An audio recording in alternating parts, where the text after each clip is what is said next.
Hello, everybody. Welcome to Running Code Humor in South Texas Law Enforcement. I'm your host T-Bone with my partner J-Man. J-Man, how you doing? Man, doing really, really good. It's been a while, brother. It sure has. It's been a while. So for our listeners and our watchers, we're very sorry. We've had a lot going on. He's had a lot going on at work. I've had a lot going on at work. I changed jobs recently. He changed jobs recently. So it's been trying to even it all out. So we're really sorry about the delay. I got your messages. Thank you very much for asking where you've been if we're okay. I do appreciate that, but we're back now. So hopefully we'll be rolling back into a weekly episode like we were before. So thank you for your patience. I hope we didn't lose any of you, and I hope we gained so many because we're over 4,000 now. Yep. So we're in, I don't remember how many countries. We're like good amount of 300 cities and like 38 countries or something. So we do appreciate it. Please tell us, tell your friends and family about us. Have them listen. We really appreciate it. So, J-Man, it has really been a while, man. Really has. So how's the job? You been all right? Job's been good. Been all right. Been busy. Yeah. Summertime. Yeah, it ain't getting any less busy either. Summertime for law enforcement is pretty bad. Always. Always. For those that don't know, yeah, summertime when the weather gets warmer and it's warmer at night, the tempers start flaring, the alcohol mixes with it, and it just turns into a problem every night. That's 7 nights a week. That ain't Friday and Saturday. That's 7 nights a week. Yep. So, because humans are humans 24/7. Mm-hmm. I'm in CID now, so I'm a detective now, and it's not nearly as much fun as it looks on TV. I will tell you that. Oh, it's not like just cool suits, looking sexy in the pinstripe and. If it was that easy, we could all do it. The case I'm isn't just praying for the day I can test for sergeant and get out. The case isn't solved in like seven jump cuts. Nope. And everybody's pounding back. No, you don't go from arrest to court and it's over in a week. That'd be fantastic, but no, that's not how that works. So I'm adjusting to that, and I know you're adjusting to your new role in law enforcement, and he is still in law enforcement. We're both still cops, so that hasn't changed. It's just different roles. But today we're going to talk about on duty versus off duty. Now, if you want to be truly technical about it, we are never off duty. Yeah. We're in uniform, but we're out of uniform. We're still expected to respond and react to certain things. Now, to put a caveat on that, if you're out with your family and someone is doing a misdemeanor theft out of a Walmart, let that go. Yeah. Let that go. But if it's a felony in progress, family violence, you're compelled to step in even off duty. Mm-hmm. That's why we still have guns and badges off duty. We are still expected to do our job. So the reason why we're talking about this today is a lot of people don't understand, maybe people who haven't dated a cop or have dated a cop. Actually, let's go with people who have dated a cop and realize they still act that way off duty. Yeah. And we're going to explain that today, why we act the way we do on or off duty. And it's not that we want to, it's become an ingrained habit. It's a survival mechanism. It's a survival instinct. You learn quickly that bad things happen even off duty. They happen 24/7, 365, no matter where you're at, and you've got to be prepared to deal with it. Some may recognize you that you put in prison, but you don't recognize them because it's been years, but they recognize you and you're out with your family. Yep. So you have to keep your guard up, which is why off duty, we sit with our backs to walls in a restaurant. We sit where we can see the doors. Movie theaters, I always sit in the very furthest back row in the movie theater. I don't like being anywhere near up the front. I want to be in the far back. I want anyone sitting behind me. This is not paranoia, and I want to be clear about that. Some people call that paranoia. It's not paranoia. It's just healthy survival instinct born from years on the job and the stuff we've seen, that even on duty, in uniform, we're in danger. Well, off duty, you don't stop and go, well, I put that away. Now I'm just Joe Citizen, and I'm not involved, because you're still a police officer, well, number one, and two, people still recognize you. Yep. Oh, that's the motherfucker that gave me a ticket last week, or that's the motherfucker that put my uncle in prison, or that's the motherfucker. And you don't recognize them, but they recognize you, and they know exactly who you are. And there you are with your family. Yep. And so those behaviors that people see, they want to associate with paranoia, or he's just trying to act cool. Nothing to do with that. And I guarantee it, there might be one or two out there that do that for the effect. I'm a cop, and the majority of officers aren't going to be that way. It's just we don't try to be, but it's the way we drive, what we walk for in traffic. None of that changes. Certain parts of town we know to avoid. Doesn't matter. Oh, we want to go to. We got invited to my buddy's party, and it's over in this area of town. Nope, we're not going to that. Just because I know the area of town. Nope. And you're off duty. Doesn't matter. I know the area of town. I know what goes on over there. Yeah. So there is a difference between on duty and off duty, only in the fact that we're not in uniform. And that's what people who date cops in the beginning, maybe after a year or two, they figure out they understand it. But in the beginning, you hear this from women, and I've heard it from women and men who've dated female officers, that they act the same off duty as they do on duty. And today I want to talk about why that is. Yeah. So you give me an example, because clearly I talk too much, so it's time for you to shine, buddy. So I'm gonna get my voice box to rest and drink my water, and you're gonna do the talking. So J-Man, you're now the host, so go for it. Well, yeah, it's just like driving around, like especially when I'm off duty. If, like you just said, like certain parts of town, certain parts of like the city or the county or what have you, just as soon as I go into a different part of the city and I know this part of the city, like there's issues with crime and there's issues just with like suspicious people that I see walking around all day, my demeanor totally changes. I'm just like no nonsense as far as like what my facial expression gives. I'm just walking from one place to the other. There's no interrupting me. I'm always going to walk with a purpose, but then I'm always just constantly scanning 360, just all day, every day. And I don't know, that's, I grew up in the project, so that's partly a project thing, but then that's just, no, like I just can't.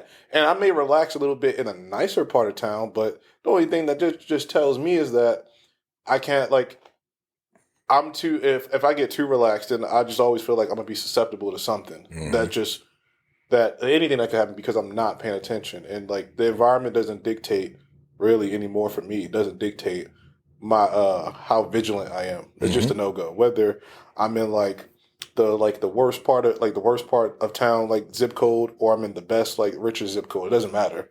Like that's just one example right there. Like it doesn't matter. And especially, I don't even go to malls. Yeah. I don't even go to malls. I don't like malls. Like I used to go to malls a couple of years ago, not very frequently, but I can't stand being in malls. Like I get in the mall and I'm in there for 20 minutes and I just feel like there's pins and needles just pricking me in the back because it's just too much to walk around and notice, too much activity. And yeah, I've been called like not as fun or, paranoia or anything like that. But I'm like, nope. And it's not paranoia. It's not that I'm not any less fun than what I was because I'm kind of a monk anyway. So, you can miss me with that. But it's just, I hate to say it, but if you're not like law enforcement, some type of military like background where you have seen like combat or combat related, it's really hard to explain. It really is. It shouldn't be, but it should just be simple as, oh, okay, I get that. Even though I'm not in your shoes, I'm going to put myself in your shoes and understand. I get that. But and some people do. That's more common with the veterans will understand it. Yeah. Because, again, their vigilance is what has saved their life in combat zones. But for us, it's combat every day. We put on the uniform and go to work. It may not be constant shootouts. It may not be Mogadishu 93 or Fallujah in April of 04, but it's still a form of combat. It's urban combat. You're combating the criminal element every day in uniform. And that vigilance is what saves your life. That constant awareness of what is going on around you. Pay attention. If I pass cars, I can tell you when I passed them, how many cars I passed and what the colors were of those cars. And I always look in the cars because you'd be surprised what you see. I've seen guns. I've seen drugs. I've seen family violence going on inside of a car. And it's my job. I don't drive with blinders on. I can't drive like this and my hands above my eyes going, nope, I don't see nothing. It's my job to pay attention. Yep. Because as soon as you start fooling yourself into believing that you're safe because you're in a certain part of town is the day you're going to buy it. And I know from my experience that the richer parts of town have some of the most violent things that I've ever seen happen. Rich people snap. They go all the way. Yeah. I mean, they kill their whole family and then themselves, or they kill the whole family barricade and then we end up getting in shootouts with them. I mean, I'm never fooled just because I'm in a very nice $1 million home area because I've been to those calls where someone has killed their entire family and now they're barricaded and we're trying to get them out peacefully and they decide to shoot it out with us and it ends up being a bad day. Right. And so you get those people that think, well, if you're in zip code like that, now crime-wise, no, it is lower. Yeah, absolutely. If you live in a neighborhood where the house is average $1 million, you're not going to have the same level of crap as you would in the poorer zip codes or the really congested zip codes, but they're still there. Yeah. And for people who don't think gangs are in the rich part of town, think again. They are. Oh, yes, they are. They may not be in the same levels. They may not be as noticeable, but they are there. And a lot of it is because they're kids of these homeowners or even grandkids of these homeowners. We've got every kind of gang there is, even in the rich parts of town, which means you're still going to have drugs. You're still going to have violence. You're still going to have car theft. You're still going to have car burglary. Like, a lot of people live in these gated subdivisions and believe they're in this bubble of protected. And they leave their cars unlocked. And they leave their very nice, expensive guns in their car because I live in $1 million house. Who's going to mess up my car? The grandkid from someone who lives up the street is going to be pulling on door handles and get your gun or steal your car. Or you left your garage door opener inside your car and then he just opened your garage door and now he's in your house with your gun and now it could turn into something else entirely. And it happens. It does. I had to do a phone dump on a subject and I don't want to get into too many technical things about phones, how they work, because I'm not trying to give information out to people that doesn't need it. But I will say we're going to use your phone to put you in prison. But he took a video of him stealing a Dodge Charger, and he did it in about 25 seconds, and he was gone. And he took a video of the whole damn thing, and I was just like, I was flabbergasted. Yeah, it's no different than how quick he stole it. Yeah, the Kia boy nonsense. Like, for the ones like that show you how they steal which is great for a car owner of a Kia because it's like, okay, it showed me how to steal it. Now you just got to put in those countermeasures to make it harder to steal. Well, if I recall right, Hyundai came out with a software patch, but you had to pay for it. I'm like, oh no, you screwed this up. They got to capitalize somehow. It's their mistake, but pay us $1,000 and we'll give it to you. Yeah, I know for a while it was free. There was a stadium here that people were able to come in on a Saturday and get it reprogrammed for free. They would just plug into your OBD port, reprogram it, you're good, and it solved that problem. It fixed that issue. They solved the problem in 20. So past that, you can't do that anymore. You can't steal them with a USB cable. Yeah, but these idiots are buying reprogrammers on Amazon, anywhere from a cheap one to a very expensive $1,000 one. They plug into the OBD port, they hit Dodge Charger model, and they hold up a fob, and it reprograms it, and they're gone in 25 seconds. And they're out the door with your car. No fuss, no muss, nobody got broken. Nothing. And these are like the $100,000 Hellcats they're stealing. And then we know in law enforcement what they're doing with those is they're putting it into a Chrysler 300. So it's what they call it. It's a modified now. It's a Chrysler 300, but the frame fits a Hellcat. So they drop the whole drivetrain and engine into this Chrysler 300, reprogram it. So when you run the car is clean. So you pull the car over, VIN's clean, run the plate's clean, it's got insurance, but the whole drivetrain and engine is stolen. So unless you actually pop the hood, and you better have probable cause to do that, because now it's a search, because the engine's not visible. Yeah. And then you get the serial numbers and then call somebody who has access to a system called ISO and go, hey, here's the engine serial number. Is this stolen? It's not going to happen. Yeah, those Chrysler, you see a lot of Chrysler 300Ss, or the ones that sound like, Hellcats, was just a regular Chrysler. Yeah, but then the ones that do have a Hellcat motor in them, or they got a 392 in them, and that thing will take off. Oh, yeah. So that's becoming a real popular one, and then they just junk the frame.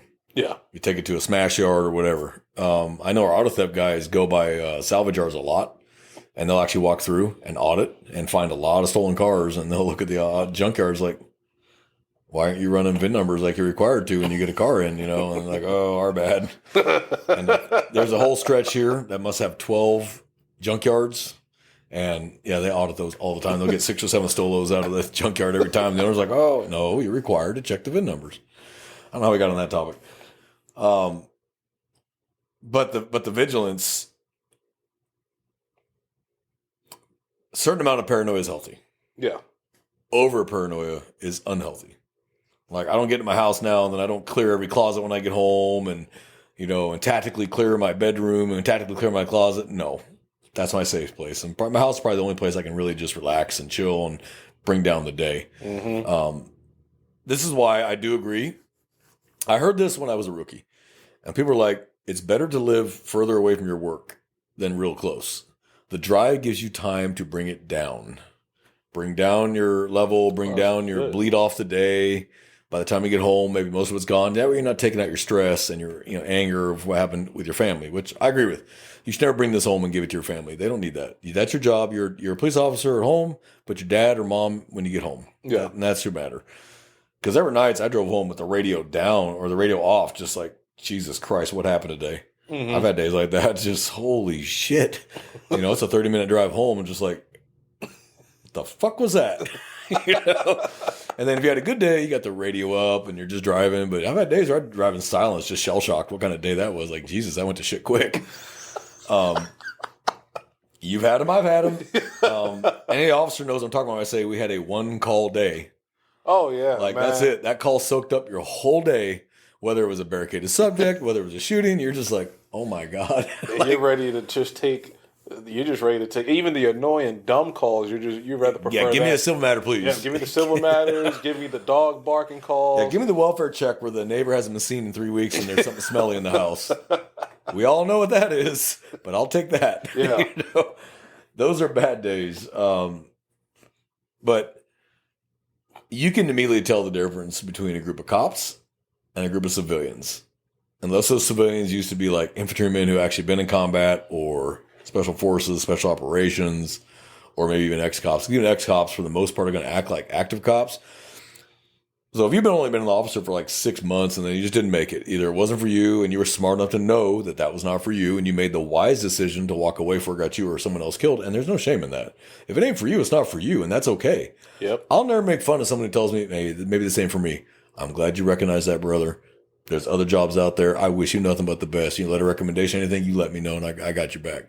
Don't stay out of pride and get yourself or someone else killed because, well, they'll make fun of me. It's better than being dead. Yeah. So sometimes you got to know when to walk away.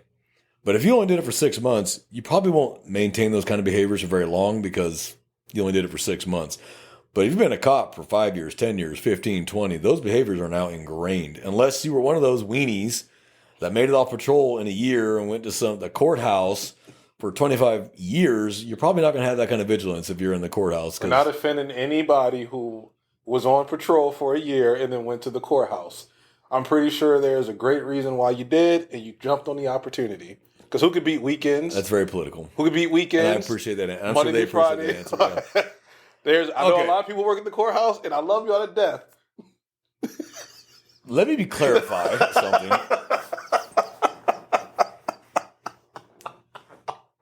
The courthouse is where the judicial is a system great works. place if you want to have weekends and holidays off, a set schedule, be in air conditioning, and very rarely do you actually have to fight anybody or deal with people with weapons. It happens occasionally. Mm-hmm.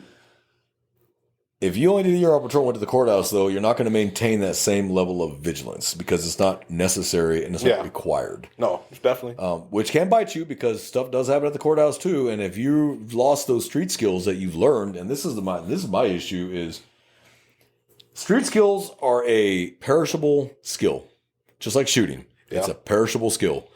So if you've been a cop for, say, you were a street cop for 5 years, and by the end of that 5 years, you could pick out a drug deal from 100 yards away and nail it and be able to articulate it, or you could recognize danger that someone else doesn't see.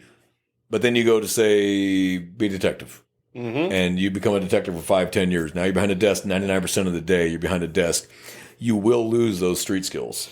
No fault of your own, but you have a different function now, so you don't have to worry about what's going around. You're not worried about the detectives around you flipping out. Right. So you start losing them. Well, then you make sergeant. You go back to patrol. Yeah. Now you're a patrol sergeant who has lost all their street skills and has to relearn that. Mm-hmm. I don't think there's anything wrong with detectives being required to work the street occasionally. Like every 2 weeks, you will put in uniform and you will go out and do a shift on the road.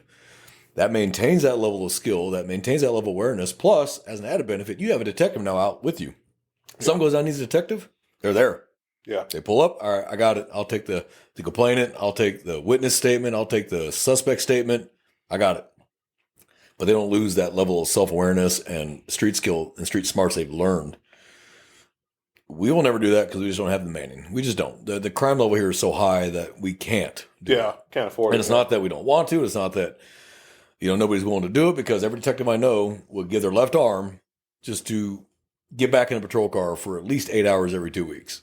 Just to feel like a cop again.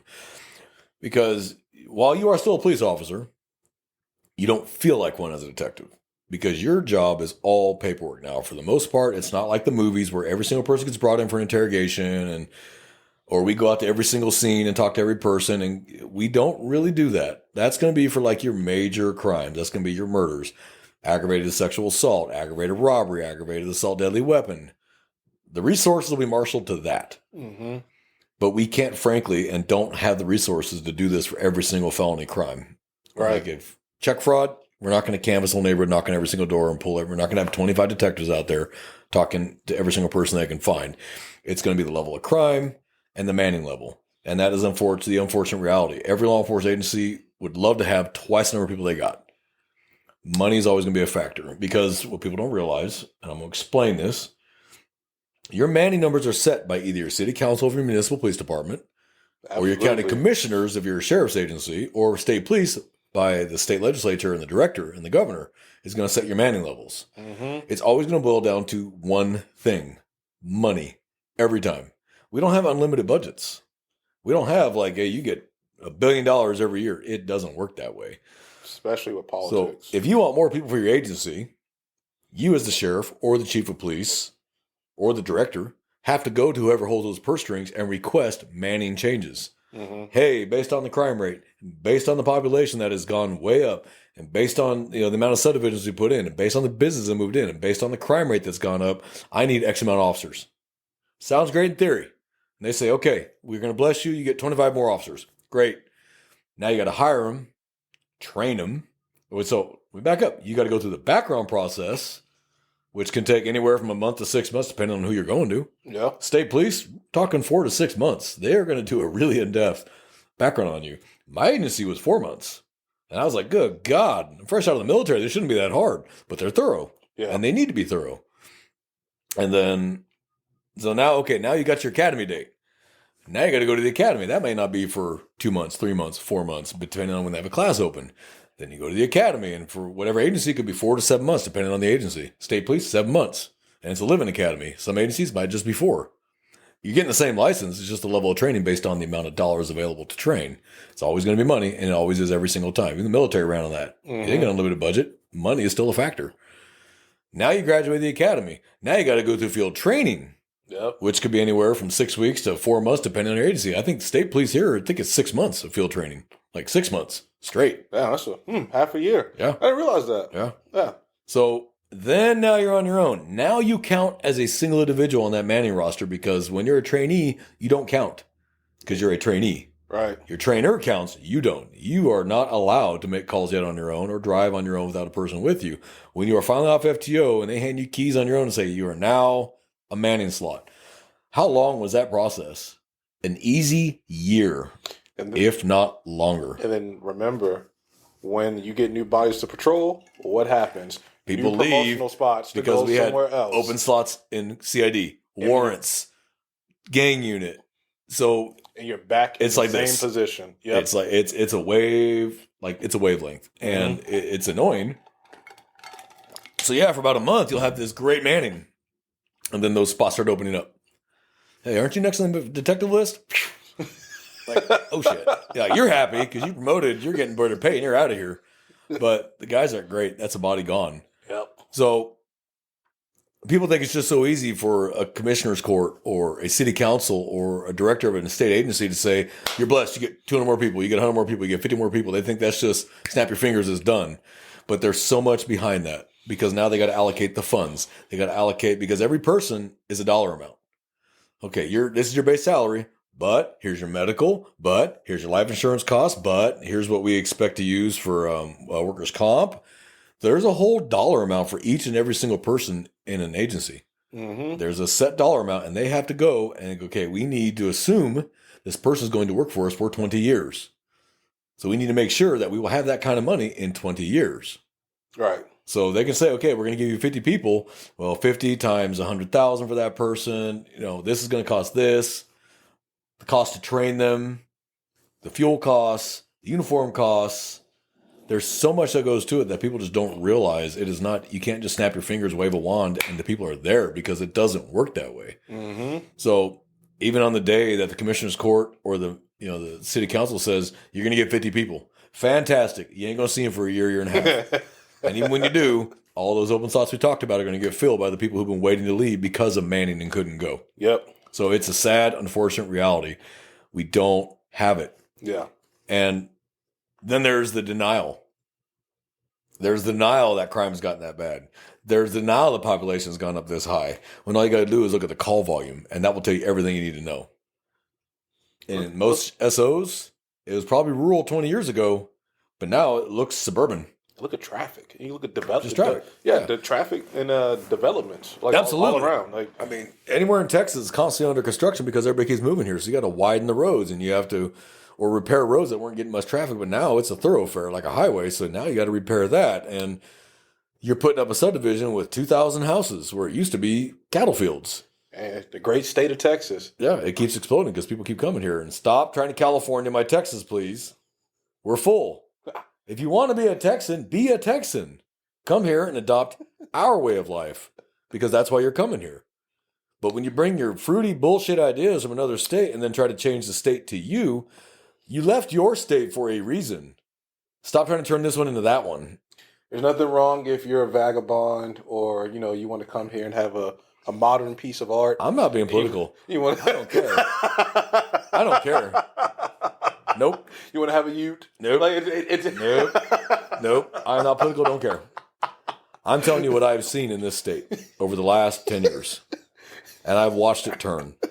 And the people coming out of state, coming from very blue states, yeah, and bringing that crap here, and then wondering why it's turning into shit.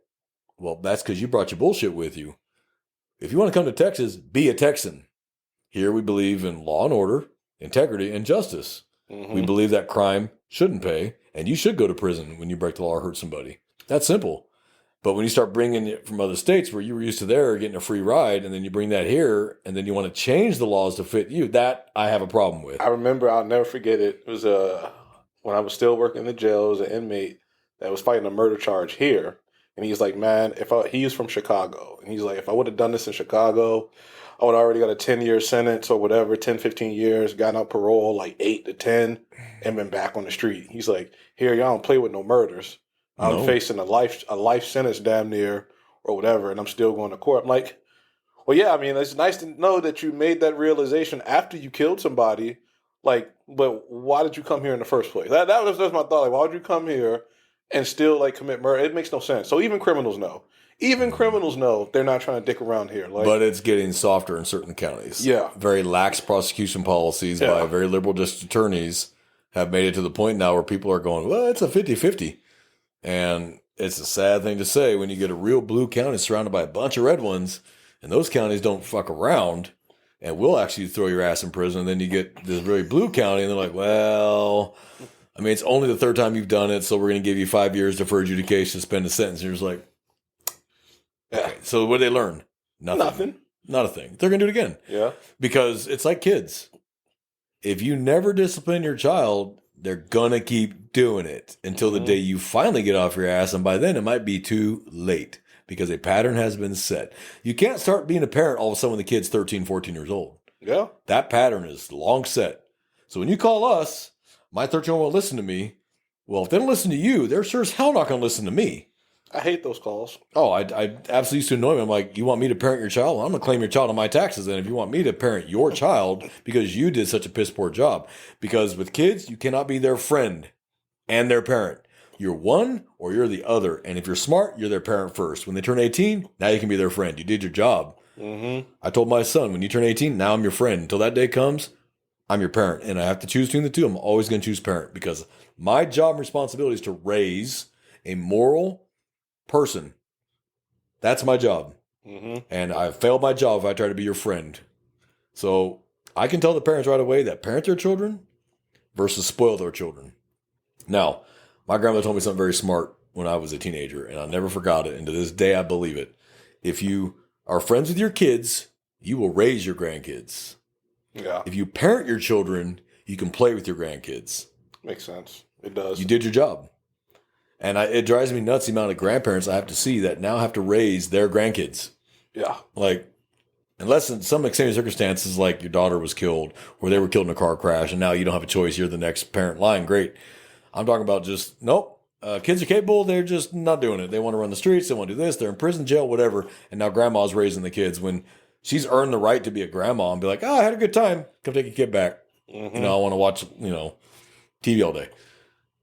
So, how do we get on that topic? It's all right. Tangents are okay. Tangents are okay. It's all right. Tangents are okay. It's just look at it as a call. You show up for True. You show up for a civil matter. You are absolutely right. Two neighbors disagreeing over a property line, and then you get there and somebody pulled a gun on somebody. Like it's no longer a civil matter. It is now potentially a criminal offense. So just look at tangents like that. An ever evolving call. It's like key cards. Yeah. I believe none of what I hear and only half of what I see on that key card. Because I'm going to get there and find out it is something else entirely. Yep. Neighbor wants you to check the neighbor's house. The front door is open, thinks they forgot to close it. And you get there and there's 3 dead bodies in the house. You're like, well, there goes my day. Yep. So yes, you're right. Tangents are absolutely normal in law enforcement, and no call is what it is purported to be. Ever. It's too good to be true. It really is. 911 hangups have turned into shootings. Yep. Or a simple civil matter turns into a serious brawl with the whole family. You're fighting the whole family while backup's running code to you that were nowhere near you because that's civil matter. Yep. But ex-wife showed up, or ex-wife's husband showed up, wants to fight the new husband or whatever, and the fight's on, and they're pulling knives and stabbing each other. Why? Because he used to stick it in his wife? Your exes, let it go. Yeah. But humans aren't built that way.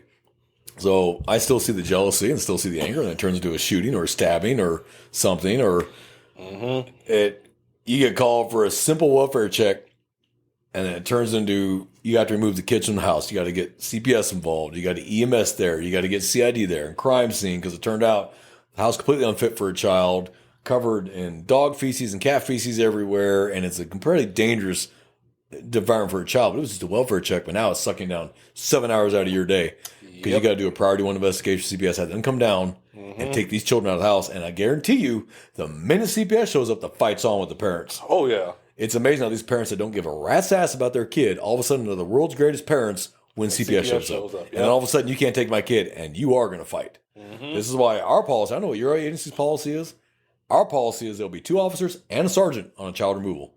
You will have 3 officers on that scene because it will be a fight. Oh, it makes We've sense. had guns pulled on us. We've had CPS workers shot and killed or stabbed for doing their job. So CPS workers don't go into a house anymore without us there with them. If they're going to do a removal, 2 units and a sergeant. It makes sense. And it's for safety because a child removal is going to be one of the most violent things you're going to come across. If that guy's already drunk, he's already high, or whatever it is, you best be ready because the fight's coming. Yep. And so I used to stand with my taser behind my back on child removals and just stand with my taser behind my back and on. So I didn't have to waste time, just pull it out and pop because I knew it was probably going to come at some point. I hated having to have that mindset, but I've known from the years of experience doing it what this shit's going to turn into. Yep. So, but that goes back to vigilance Yes. and experience. You know what you're dealing with because you've done it. Yep. So what do they say? There's no such thing as a routine call. It's Doesn't not. exist. Nope. Routine traffic stop? Nope. Doesn't exist. Routine 911 hang up? Doesn't exist. Because every single person is a different human being. Every circumstance is a different circumstance, and you better be ready to adapt. You get off work, nothing has changed. You're going to go to the mall. Hey, going to the mall. But I got to get a gift for my niece's birthday. So I got to go to the damn mall and I got to just effing deal with it. And then you get over there and then you see the gangbangers with guns. You're like, Yeah, and it's kind of like they know. It's odd. Like have you just kind of just been out walking, and maybe it's because they recognize you, but sometimes it's not. But I feel like just criminals and cops, because we profile like what somebody's wearing, like outer appearances. That's just how it is. We're not talking about racial. We're talking about outer appearances, how someone carries themselves, presents themselves, bulges. yeah, I get people that call me boss off duty in clothes like this. Hey, boss. I'm like, I've never been to this gas station before, but they can tell. Yeah, like the cop haircut stereotype, or the you look like a cop. Now you get the stereotype. guys that wear Solomons and 511s and a blue line T-shirt and there's a square Oakleys and okay. That's they a make cop. sure their gun is visible under their shirt. It's like that's a cop. Come on, man. All day, that's a cop. I wear jeans, boots, a T-shirt. I don't wear blue line anything. I don't have anything on my truck that says I'm a cop. My gun is completely hidden. You'd never even notice there. My badge is put away. And if anyone asks me, I'm a cop, I'm retired military. That's all you need to know. I tell people I'm a garbage man. I Garbage men swear, get paid more. When people ask me, I'm just a garbage man. You do take out the garbage. You take out the garbage. So I just say that's what I say. Don't ask me no other questions. But I've heard people. I remember I went to like a family function, and I remember there was clearly he's an older horn, clearly. But for some freaking reason, we attracted like magnets. Like I sat in one spot. He sat right next to me, and we just started to talk. Now, it's just I'm like, all right, like you're shooting the shit with me or whatever. You're talking about like where you grew up, blah blah blah, and all of a sudden he leaves, and then I'm just wondering to myself, like, how does this happen? It's like synergy. I don't know. It's like cops and criminals. It's just weird. We recognize we know each other, and then I have to know where you are until I leave or you leave. Yep. Until I know you leave. It ain't going to be this. Oh, that's just a guy with like tats, or he really loves his city, or something stupid like that. Like, like no, like nah. I need to know where you're at. You're definitely going to know where I'm at if we're paying that much attention. If I lock eyes with somebody for 2 seconds, 3 seconds, something ain't right. My antenna's going up, and now I'm gonna watch you everywhere I go if we're in the same space. No. Because there should be no reason you're looking at me this long. No. There should be no reason I'm looking at you that long. It's just. But that's like vigilance. That's not paranoia. It's not gonna go away. That's not being scary or something like that, or being a punk. Like, why would you openly ignore like a dangerous situation? That's why, like, sad to say, you get cases like, for example, in New York, where it was a clearly dangerous situation. A man ended up getting stabbed and lost his life because of, well, I'm not going to assume you're a criminal just because of how you look and you got a knife and you're trying to rob me. And that man ended up losing his life. It's sad, but I'm not playing them games. Like, don't come near me. If I think you're a threat or whatever, I'm going to do what I do, whatever, blah, blah, blah, and that's going to be it. Like, that's not being scary. That's not being a punk. That's not being insensitive. It's being smart. You're considering your life and your family's life, and you got them with you or your friends.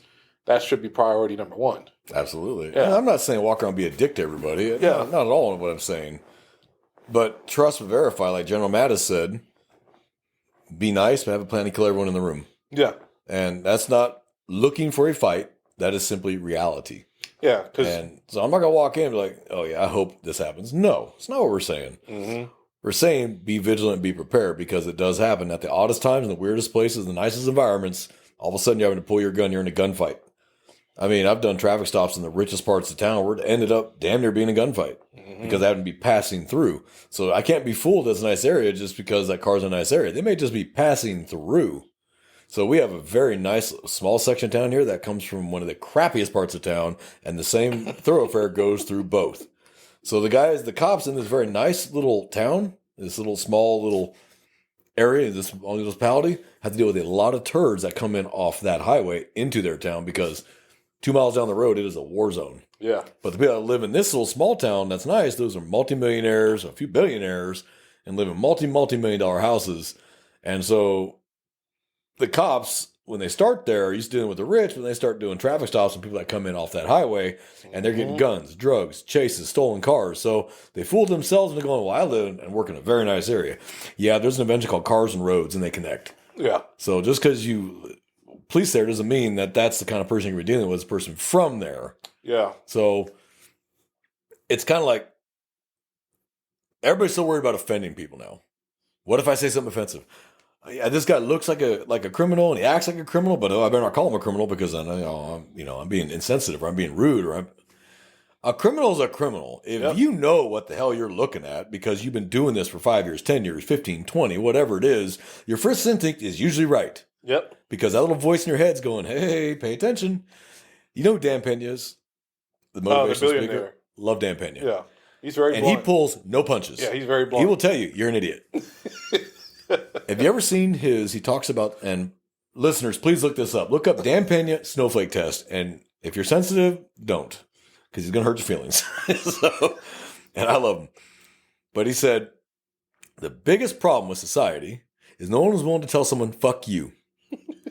Because they're too worried about hurting someone's feelings. So they're going to let them run all over them.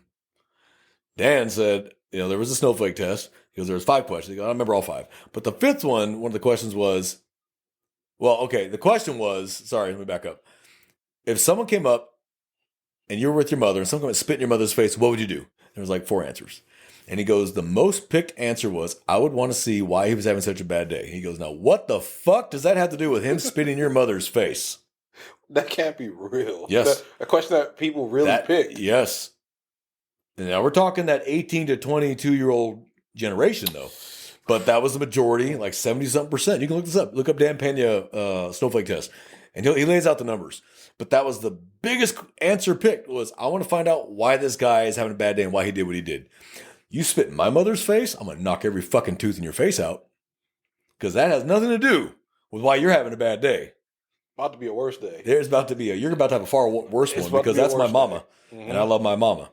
Okay, but actually I know my mother. I'd have to probably try and beat her to you because I know my mother. My mother's no wilting flower. But that's the mindset people are going to. Hey, let's find out why this robber has a gun. What's broken in him? No. He's pointing a gun at you. You can die. You've seen Roadhouse. Mm-hmm. Where Sam Elliott and him were talking in the club, and he's still down about having to kill that guy that pulled a gun on him. And Sam Elliott said, if someone puts a gun at you, you die or you kill the motherfucker. That's it. You don't sit there and try and talk to him and figure out why he's having a bad day. It's you or him at this point. Society's gotten away from that. I'm not saying we should all be rampaging barbarians and do fast draw contests in the street because someone, cheated at a game of cards. That's not what I'm saying. But too many people are under this impression now that if you just try to talk to a criminal, he'll be nice. The criminal's going to laugh at you and take your crap while he's doing it. Yeah. Because he thinks you're a moron. He knows what he is, and he's more than willing to take advantage of that. Mm-hmm. So if you see who becomes a victim more and more these days are these soft, spineless little millennials that think feelings overrule facts. If you keep thinking that, you're going to be a victim. You best be prepared to defend yourself. I'm not saying walk around with holding a knife going, come and get me. That's not what we're saying. But stop worrying about their feelings and worry about your safety. Call something what it is instead of what you wish it was, or what the news tells you it should be, or what YouTube says it should be, or TikTok. Call them what it is. Mm-hmm. Okay, I'm sorry you hurt someone's feelings. They'll live. Words have never killed anybody. So this is my entire issue is everything's just gone down like this. Because everyone is scared. They don't want to get involved. Look at a crash, a major crash. People just keep driving right by. What do they always have holding up as they're driving by? A phone. Their phone. I'm going to put this on TikTok, but I want to help. Really? But on the flip side of that, did you see that video where the guy tried to rob the nail salon? He came in, tried to rob the nail salon, and they all locked the door. Everybody just ignored him. They just ignored him. And they just all walked out. Okay, whatever. And then he walked out and he's just, give me your stuff. And they're just like, no.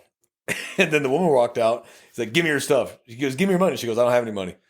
And he was just shocked. And nobody was in a hurry. They're just like, yeah, we don't have any money. I thought it was the funniest thing I ever saw. And then he just walks out. He's just like, well, he's like, all right. Okay, have a good day. But that's freaking crazy. Like when you think about it. Wow, that is a level of don't give a fuck I'd never heard of. And nobody's in a hurry to call 911. Even after he walked out, they're just kind of like, oh, that sucks. Anyway, I was shocked. So that's, I don't know, I fear for this society. It's when facts begin overruling, or when feelings begin overruling facts, when emotions begin overruling reality, that's when I knew we were in for a serious problem. Mm-hmm. And it's getting worse and worse and worse. Yep. Okay, this person molested 3 children, but let's find out inside him why he did that. No, he did it. End of story. You put his ass in prison. Yep. Because he did that, he's going to do it again. And it might be your daughter next time. It might be your son next time. Because it's easy to sit inside a glass bubble, keeping your family safe, and go, well, let's find out why he molested those 3 kids. What will you say when it's your kids? Are you still going to do the whole, well, what's broken in him that he molested my child? Mm-hmm. If you're a true parent, no. Your first reaction is going to be, if the cops don't get him, I'm going to kill him. But there are actually people who are so soft. Like there was that whole, similar to a snowflake thing, but they were asking people, like interviewing them, like, would you kill someone to protect your child? It was amazing when people said no, they would not kill someone to protect their child. I was like, okay, yeah, that should be your first answer. Is to kill him. I'll rip him limb from limb if he messes with my kid. Mm-hmm. Messing with me is one thing. You mess with my kid, that's something else entirely. And so many people, mothers, no, I don't think I could do that. Well, there's a... Wow. I don't know if you heard it. I think it's one. I heard it yesterday. I think it's in Minnesota where they've expanded like their law on self-defense or their duty to retreat. They've expanded it? They've expanded on it, but not in my opinion in a positive way. So let's say you're walking, right? And somebody approaches you from an alley with a knife. And you're on the sidewalk. And let's say you have a firearm on you or a knife to defend yourself. You need to retreat first. And if the pursuer still comes at you and then tries to attack you, then legally under, I guess, the judge's scope on the on ones who ruled on it, then okay, you're good to like defend yourself. But if you do not take your duty to retreat and you try to like dissuade this would-be attacker with a higher level of force, and this is just presenting it, and they run, you can be charged for assault or their version of a terroristic threat or whatever it is because you did not retreat first. Wow. So it's like it's. I don't know how this is going to follow suit in other cities that are similar to like. I want to say it's Minnesota's politics or the state's politics. You sure it's not Michigan? No, Is it Minnesota? I think it's Minnesota. Yeah, it's somewhere. It's somewhere up north. I really want to say it's Minnesota. This stupid shit always dribbles from the north, east, or the west coast and starts dribbling its way to the rest of the country, like diarrhea going down the pipes. It just splattered on everybody else. And it stemmed from apparently like a male who was pulled out a machete to defend himself against, I want to say, a man and a woman, which I think either both of them or one of them had knives, and no one ended up getting like cut or anything like that. But the man with the male with the machete was still charged with, I want to say, assault because he pulled the machete out and he didn't retreat because he had an avenue to escape and he chose not to. He chose to present a threat with his own threat of force to defend themselves, and they still said, well, yeah, you're still held liable. Well, that might be the most ridiculous thing I've ever heard. Thank you, Jesus. We're in Texas where we have no duty to retreat and we can stand our ground. Yeah. I don't have to retreat from you. I can do a tactical retreat to find a safer place to deal with this issue. There's that very famous video of those two Georgia cops walking all the way down that driveway. I remember that. All the way down that long-ass driveway into the middle of a street. And then fighting with the guy, and he manages to get the gun of one of the officers. And the other officer had to shoot the guy that was on top of his partner because they retreated like 300 yards down this long driveway into the middle of a street. The intersection. Where they had him was contained. Yeah. But they wanted to retreat. Sir, please don't make it, sir. Please don't make it, sir. Please don't make it. Can't. You only talk to a person so much before it just doesn't work anymore. Clearly, it's obvious they're not getting the message. Yeah. And now you're putting yourself and now the citizens in danger because you brought him all the way out to a busy highway instead of keeping him where he was contained the first time. Neither one of those two officers are officers any longer because of that incident. They were fired because of how long they retreated. There comes a point where, nope, you stop, or I'm going to shoot you. Put down that knife, or I'm going to shoot you. You know, come on, man, I don't want to do this, but we're not gonna negotiate all day long. Put that knife down. Don't you walk towards me again. That was horrifying to watch. That was embarrassing as a cop. There's a few instances that have been very embarrassing for law enforcement. Uvalde is very embarrassing for cops. Yep. That incident in Georgia, very embarrassing for cops. And all that did was embolden people. That just emboldens people to do this crap. Because they see that and go, well, yeah, I can probably get away with it because I just got to scare them or get them to retreat. Now, we can go all day on this one, but I'm kind of worn out on it myself. So, guys, we do appreciate you being patient. We're sorry it took so long. Welcome back to Running Code. We're going to do our best to put out more episodes every week. Please feel free to send us suggestions on stuff you'd like to know and questions you'd like to hear answer or topics you want to discuss. We're more than happy to. Best way to do that is on the YouTube video, but just put a comment on there. I've had to erase a few, the anti-cop rhetoric crap. That while it is funny and I do get a chuckle out of it, I still erase it because it's just asinine. Yeah. Like you have nothing better to do with your time. Get out of your mom's basement. Go find something to do, please. Okay? If you really want to know what it's like to be a cop and talk shit about it, be one first, and then you've earned the right to talk shit about it. Kind of like me in the military. I've earned the right to talk shit about the military because I was in the military. So I've earned the right to have an opinion about it because I did it. But for those that have never been a cop or military, you don't have the right to talk about it because you don't know what the hell you're talking about. Go walk in their shoes first. Then you can actually say something that can be believable because you did it and you have some credibility. So other than that, leave us messages on these videos. Tell us what you want to talk about. I do review them. Leave the messages. Tell us what you want to talk about. Tell us what you want to hear about. If you have an issue with something we said, hey, let us know. We'll talk about it. I got no problem with that. If we said something wrong, turns out to be wrong, tell us. We're not infallible. So please check us out on YouTube, Running Code, RUNNIN 'code, or on any of your favorite podcast platforms, Spotify, whatever it might be. We're on all of them. Pass this along to your friends and family. Have a good laugh. Maybe learn something, and that's our goal. You learn something, you laugh. Yep. That's a good day for us. So, Jamie, anything to add? Yep. We love the courthouse deputies. And the ones that know, they know what I'm talking about. Oh, and second, I don't care if it's an hour before the end of your shift or 30 minutes before the end of your shift. Help out your partner. Oh, Don't make the. We'll do another episode on Don't make something the like incoming shift.